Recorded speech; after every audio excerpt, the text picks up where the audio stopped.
Blessed Sunday morning mga kagala. Ayan, so ngayon ay December 31 in the morning dito sa Canada.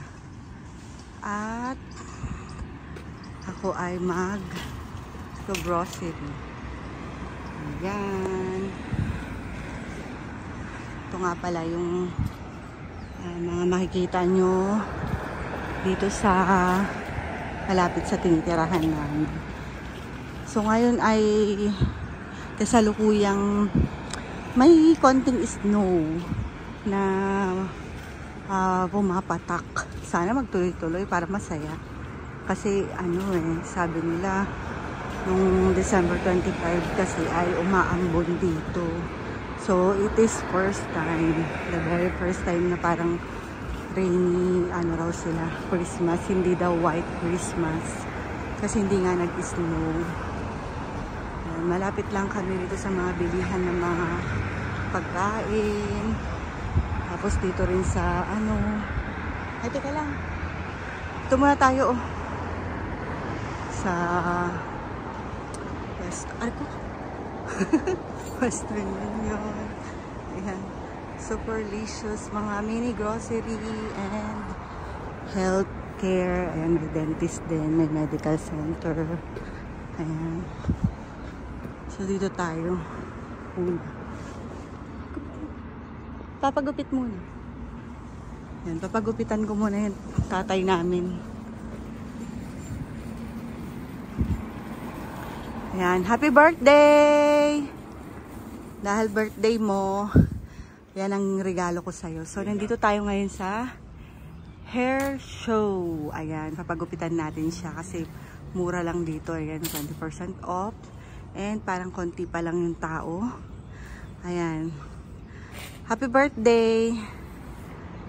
Ilang taong ka na? Birthday? O, wag na maging problematic ha. Happy lang. Di maiwasan. Di maiwasan? Iwasan! Ayan, so, dahil birthday mo ngayon, papapugiin kita. Ayan. Pogi ng aking husband na masipag. Ayan. Babae ang maggugupit. I want this for my husband. This one. Okay, baka maging kamukha nilakay ko to kaya ayan, pinili ko sa kanya. Yeah. Ako kasi yung na namimili ng gupit niya. Ayan, nababagay sa kanya kasi pagkakamala naman siyang Korean, so panindigan na natin. Korean anyong haseyo. Ayan, dito lang sa amin yan, walking distance lang. Tapos mamaya, after namin magpagupit, pupunta kami doon sa grocery. Ayan. Papagwapuhin ko muna siya kasi New Year. Ayan yung regalo ko sa kanya kasi birthday niya ngayon. Ayan. Kasalukuyan na nilagyan ng water, tubig, and preparation para sa haircut.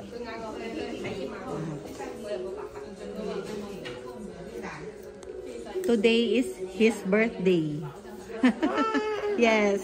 Your last baby. Oh, new one, yeah. Wow, pogi na ang papa namin. Mukhang Korean na ang papa namin. Yan guys, dito lang po yan sa Spruce Wood. Ayan, katabi lang po siya ng Western Union.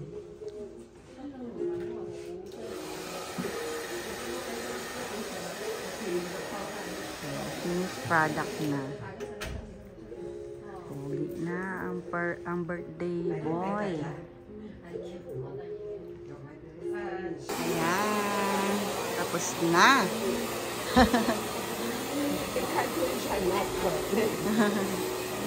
Thank you. Pogi na ang papa namin. Tignan ko nga. Naka naman si birthday boy. Thank you so much. How much? Wow. Pogi. Sino ka dyan? Hi. Pwede ba makipagkilala sa'yo? Alam niyo natin gagawin. Ako nga pala si Miss Maricel. Ha? Pwede ba kitang makilala? Pogi. Pogi naman. Pogi yarn. Kaya dito po kami nagpa-gwapo. Dito po nagpa-gwapo ang aking jowa. Jowa. Jowa bells. So proceed naman tayo ngayon dito sa Bridalwood Mall. Kung saan tayo ay mag-grocery ng ating bigas para sa bagong taon. Yan. Dito po sa Canada, mamaya pa lang ang New Year. Sa Pinas ay kagabi. Kagabi ba? Oo, tama. Kagabi. Yan. Mag-January 1 na doon bukas. Tipid po ang birthday ng aking darling kasi ano. Patay sa Magarbo. Ha? Patay sa Magarbo. Ayaw niyang maghanda eh. Ayaw niyang total birthday naman daw niya. Siya daw masusunod. Ayaw niya maghanda. Ako lang yung gustong maggala. Eh, total birthday naman niya. Pagbibigyan ko siya. Ayaw niya daw maggala.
Happy New Year!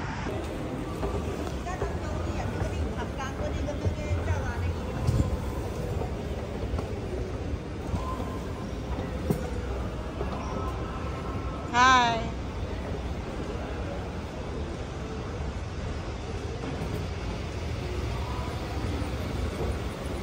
Yung ibang mga store ay sarado na.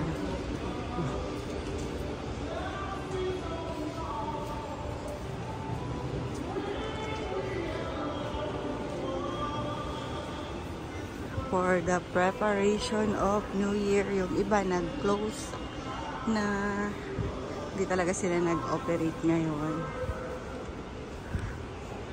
Dito tayo mag-grocery sa Yours Food Mart.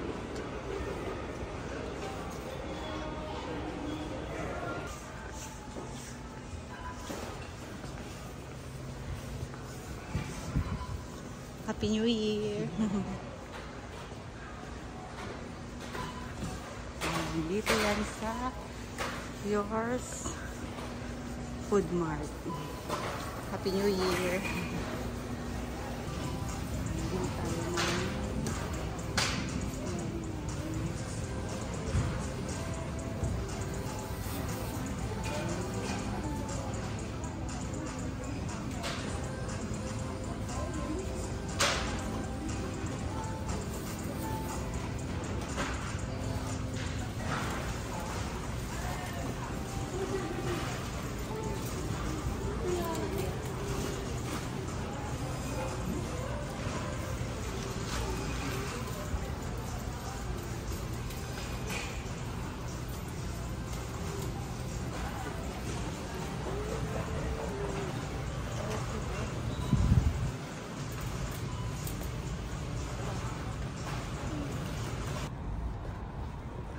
New Year!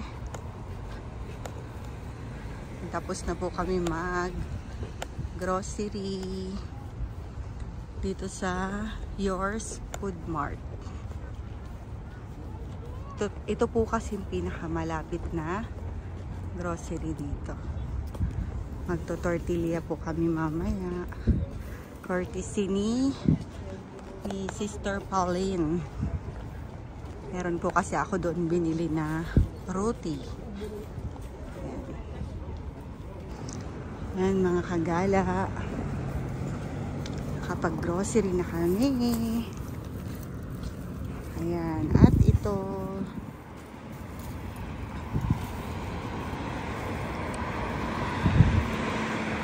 First New Year in Canada.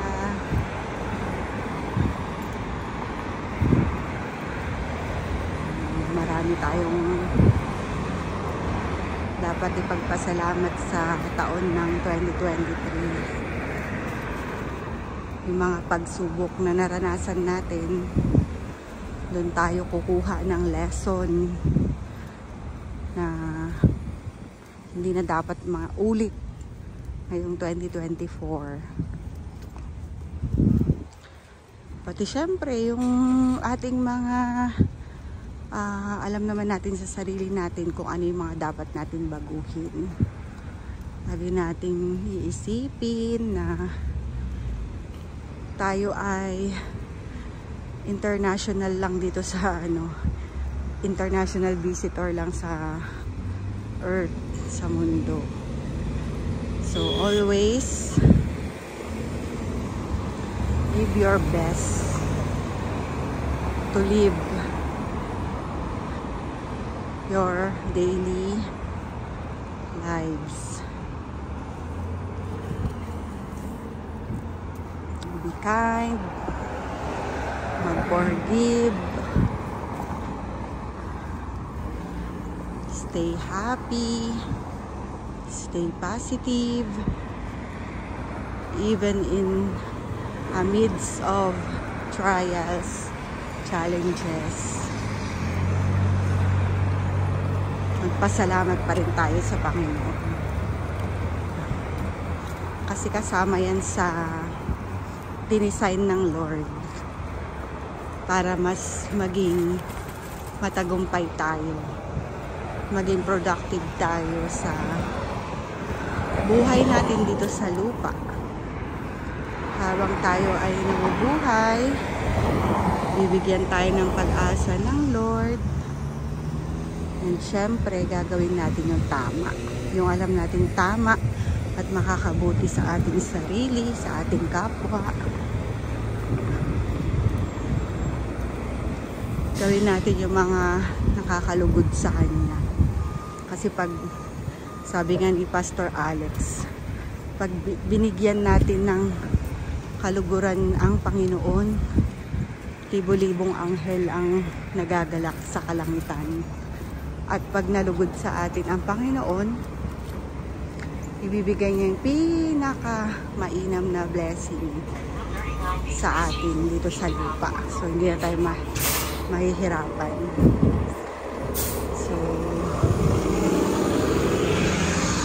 ayun lamang, lagi tayong mabuhay. Nakasama si Jesus sa ating puso. Kasi kapag ini-include natin siya every day sa ating buhay, syempre yung presence niya at yung guidance niya, ibibigay niya rin sa atin 100%. And always pray, huwag kakaligtaan yung pasalamat. Good and bad situation na nangyayari sa atin ay may reason, and behind that, kailangan alam natin kung bakit nangyari yun, ano ang gusto ng Lord na ma-realize natin, and after na ma-realize natin, ano yung mga i-improve natin para sa susunod ay magiging maayos na tayo. magiging okay na ang lahat, magiging pabor na ang mga bagay-bagay sa atin. Ayun lamang po. Mahirap ang dahil tao tayo, hindi tayo perfect. Mahirap yung everyday maging maging perfect. Kasi wala namang perfect. Pero pwede nating i-try. And eventually pag nasanay na tayo, nagkakaroon na tayo ng self-control. Nagkakaroon na tayo ng positive mindset. At doon unti-unti na rin natin matuturuan yung sarili natin sa mga bagay na mas mabuti. Yan, iwas sa gulo. Yan. Siyempre, kaya nga tayo binibigyan pa ng panibagong buhay, panibagong taon, para ulitin yung mga mali natin, mga pagkakasala natin, kundi para baguhin natin yung mga kasalanan natin. Siyempre, bilang tao, yun nga sabi ko, hindi tayo perfect. Pero pwedeng iwasan, di ba? Lagi lang natin isipin na ang sacrifices ni Jesus, yung mga mabubuting gawa ni Jesus Christ. Kung ginagawa kasi natin yun sa kapwa natin, ganon din yung matatanggap natin sa sarili natin. Ayun lamang mga kagala. I hope nag-enjoy kayo dito sa scenery. Hinihingal ako. Ayun, dun kami galing. Ayun yung aking birthday boy. Ayan. Ulitin ko, wala pong perfect na tao. Pero kung lagi nating iisipin na si Jesus nga tinubos tayo sa cross, yung buhay niya, yung dugo niya ang dumanak sa cross ng Kalbaryo para tayo ay sagipin sa ating mga kasalanan. Doon pa lang unti-unti na tayong mababago ang mindset natin. Yun lang. Continue lang tayo sa kung ano yung mabubuting ginagawa natin. Pagpatuloy lang natin. Huwag tayong matitisod. Thank you, Lord, sa panibagong taon. God bless.